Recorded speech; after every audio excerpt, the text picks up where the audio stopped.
Hello friends, welcome back to our YouTube channel. ಎಲ್ಲರೂ ಹೇಗಿದ್ದೀರಾ? ಚೆನ್ನಾಗಿದ್ದೀರಾ ಅಂದ್ಕೊಳ್ತೀನಿ. ಸೊ ಇವತ್ತು ನಾನು ಒಂದು ಮಿನಿ ವ್ಲಾಗ್ ಮಾಡ್ತಾಯಿದ್ದೀನಿ. ಏನಪ್ಪ ಸ್ಪೆಷಲ್ ಅಂದರೆ, ಇವತ್ತು ಹನುಮಾನ್ ಜಯಂತಿ ಇರೋದ್ರಿಂದ ನಾನು ವಿಶು ಆಂಜನೇಯ ಟೆಂಪಲ್ಗೆ ಹೋಗೋಣ ಅಂದ್ಕೊಂಡ್ವಿ. ಸೊ ಅದಾದಮೇಲೆ ನಾವು ಹೋಗ್ತಾ ಇರೋ ಆಂಜನೇಯ ಟೆಂಪಲ್ ಬಂದು ರಾಗಿಗುಡ್ಡ ಶ್ರೀ ಪ್ರಸನ್ನ ಆಂಜನೇಯ ಟೆಂಪಲ್, ಜಯನಗರ 9th ಬ್ಲಾಕಲ್ಲಿ ಬರುತ್ತೆ. ನಿಮಗೆ ಆಲ್ಮೋಸ್ಟ್ ಗೊತ್ತಿರುತ್ತೆ, ಇದು ಫೇಮಸ್ ಟೆಂಪಲ್ಲೇ. ಯೂಶ್ವಲಿ ಸ್ಯಾಟರ್ಡೇಸ್ ಎಲ್ಲ ಇದು ರಶ್ ಇರುತ್ತೆ, ಬಟ್ ಇವತ್ತು ಮಾತ್ರ ಹೆವಿ ರಶ್ ಇತ್ತು ಅಂತ ಹೇಳ್ಬೋದು. ಜನ ಸಾಗರನೇ ಹರಿದಿತ್ತು. ಸಟನ್ಸ್ ಆದ ತಕ್ಷಣ ಇಲ್ಲಿ ಹನುಮಾನ್ ದಾರ ಅಂತ ಆರ್ಟಿಫಿಷಿಯಲ್ ವಾಟರ್ಫಾಲ್ ಇತ್ತು. ಆ್ಯಸ್ ಯೂಶ್ವಲ್ ಫೋಟೋ ವಿಡಿಯೋ ನಡೀತಾ ಇತ್ತು. ಸೊ ಹಾಗೆ ಕ್ಯೂ ಕಂಟಿನ್ಯೂ ಮಾಡಿದಾಗ ನಮಗೆ ನೆಕ್ಸ್ಟ್ ಸಿಗೋ ದೇವ್ರು ಬಂದು ಗಣೇಶ. ಇದು ಮೂಲ ಗಣಪತಿ ಮೂರ್ತಿ. ಸೊ ಇಲ್ಲಾದಮೇಲೆ ನಾವು ಮತ್ತೆ ಒಳಗಡೆ ಹೋಗಬೇಕು. ಅಲ್ಲಿ ನವಗ್ರಹ, ಗಣಪತಿ, ಹಾಗೆ ರಾಜರಾಜೇಶ್ವರಿ, ಅನ್ನಪೂರ್ಣೇಶ್ವರಿ ಮತ್ತು ಸೂರ್ಯದೇವ ಎಲ್ಲ ದೇವರಿದಾರಲ್ಲಿ.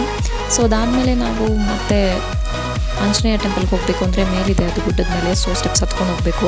ಇಲ್ಲಿ ಕ್ಯೂ ಇದ್ರೂ ಫಾಸ್ಟ್ ಮೂವಿಂಗ್ ಇತ್ತು. ಸೊ ಅಷ್ಟೊಂದೇನು ಕಷ್ಟ ಅನ್ನಿಸ್ಲಿಲ್ಲ. ಇಲ್ಲಿ ಇವತ್ತು ಹನುಮಾನ್ ಜಯಂತಿ ಆಗಿರೋದ್ರಿಂದ ಭಜನೆ ಎಲ್ಲ ಮಾಡ್ತಾಯಿದ್ರು. ಹಾಗೆ ನಾವು ಒಳಗಡೆ ದರ್ಶನಕ್ಕಂತ ಹೋದ್ವಿ. ಇವತ್ತು ನಾನು ಕಡಲೆಬೇಳೆ ಹಾಗೂ ಬೆಲ್ಲದ ಹಚ್ಚು ತೊಗೊಂಡೋಗಿದ್ದೆ ದೇವ್ರಿಗೆ ಹಬ್ಸೋಕ್ಕೆ. ಸೊ ಅದನ್ನ ಕೊಟ್ಬಿಟ್ಟು ದೇವ್ರ ದರ್ಶನ ಮಾಡಿಕೊಂಡು ಬಂದೆ. ಸೊ ಅಲ್ಲೇ ಒಳಗಡೆ ರಾಮ, ಲಕ್ಷ್ಮಣ, ಸೀತಾ, ಹಾಗೆ ಶಿವ ಮತ್ತು ಆಂಜನೇಯ ಎಲ್ಲ ದೇವರು ಇದ್ದಾರೆ. ಹೊರಗಡೆ ಬಂದ ತಕ್ಷಣ ದೇವ್ರಿಗೆ ಹಾಕಿರೋ ತುಳಸಿ ಮಾಲೆ ಇಟ್ಟಿದ್ರು, ತೊಗೊಂಡು ಬಂದೆ.